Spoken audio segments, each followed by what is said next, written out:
Nasa linya po natin si Mr. Jason Kainglet ng grupong Sinag. Mr. Kainglet, magandang umaga po. Hello. Hello at sa lahat po ng nanonood ng kanilang programa. Opo, ano ho bang monitoring? Ito monitoring ng ng DA ito sinasabi namin. 240 and 250 pesos per kilo daw ang farm gate price ng baboy. Sa mga palengke po natin ngayon ay naglalaro na sa 380 to 420 pesos per kilo. So napakalaki talaga ng patong. Sa inyo pong pagmomonitor sa Sinag, ano po ang umiiral po na presyo sa farm gate at sa retail, sa baboy? Opo, tama naman po yung nabanggit ni Secretary Laurel. Ang farm gate natin mula 220 hanggang 250. Kaya nga po pag nag-cost structure tayo, Camelo, plus 100 para do sa mga, kumbaga hindi yung choice cuts, ano? Pero yung choice cuts tulad ng liempo, yan, talagang pwedeng hanggang 380 maximum.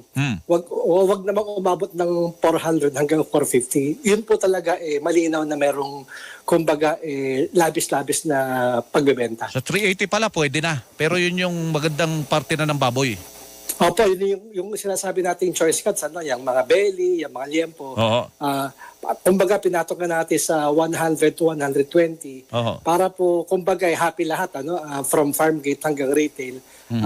May kita na po at masaya na po dapat ang lahat ng nasa value chain ng pagbababoy po. Siyempre, nakikita dito may sobrang pagpapatubo.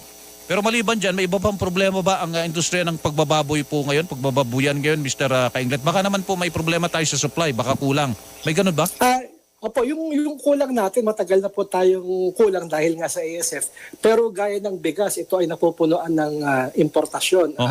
Last year po, nag-import tayo almost 30% ng demand natin, Camelo, ay imported na. No? Kaya malaki po yung volume at kahit po yung mga laman ng cold storages, sa huling data ng NMIS, nasa 101 million kilos yung mga, ito yung mga accredited cold storages na. Ibig sabihin, yung hindi na monitor, sigurado tayong mas malaki pa. Kaya po kung ang tanong ay supply, wala po tayong problema sa supply, pero talagang bumabawi pa lang po ang ating mga local producers dahil nga po dito sa ASF. Opo, pero hindi pwedeng dapat papatungan mo ng 100 piso sa mula farm gate to retail.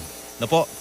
Opo, ang dati sinabi natin mula 70 hanggang 80. Ang sinasabi ng mga biyahero, tumaas ang gasolina, tumaas ang mga toll fees.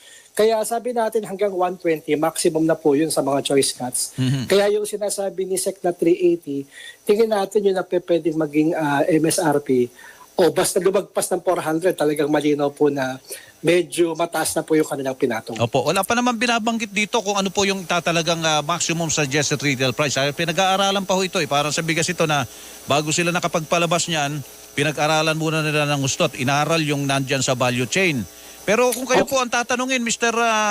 Kainglet, ano ba dapat ang ipairal na maximum suggested retail price? Batay po sa farm gate na 240, 250, Camelo, yung 380 po, tingin natin ay yun na po sana ang maging ideal na MSRP.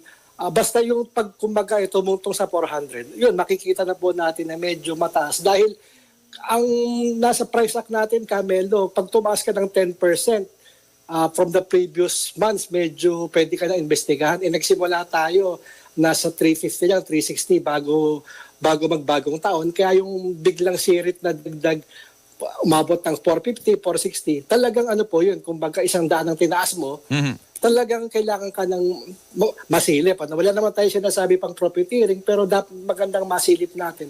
Bakit ganun kataas ang silipa ng presyo? Sinong sisilipin dyan? Ilan ba ang naglalaro sa value chain, sa baboy? Mas konti po siya kumpara sa bigas na matagal natin pinag-uusapan kasi ang sa baboy paglagpas ng farm gate, yan na yung mga biyahero o traders.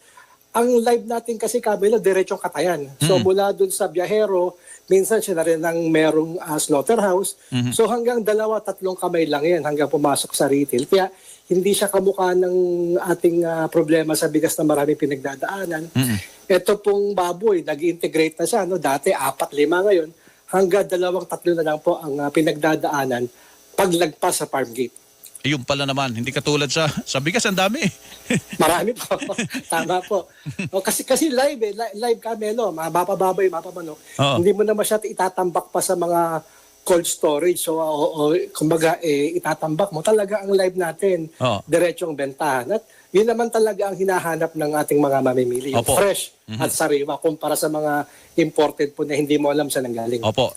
So, ganito pala, sa sabi nyo, kahit kayo nagtataka, ano po, kahit dahil 70 to 80, yan lang dapat ang gap mula farm gate papunta ng retail. At kung magpapatupad ng MSRP hanggang 380 pesos lang, Mr. Kenglet. Opo, basta farm gate plus 100 pa. Yung kumbaga yung 100, medyo maluwag na tayo sa Opo. sasabihin kasi nila, tumaas ang mga gastusin, logistics. Oho. Sana po hanggang 100 lang para talaga matukoy natin kung nasa ng saan parte ang pagkasamantala. At next week po, mag-uusap ang DA kasama ang mga stakeholders para nga po maglinaw. Hindi naman natin sinasabing manghuli ka agad ngayon dahil Oo. wala pa namang batayan, wala pang guidelines. Maganda po yung nabanggit talaga na alam ng lahat na medyo mataas ang presyo.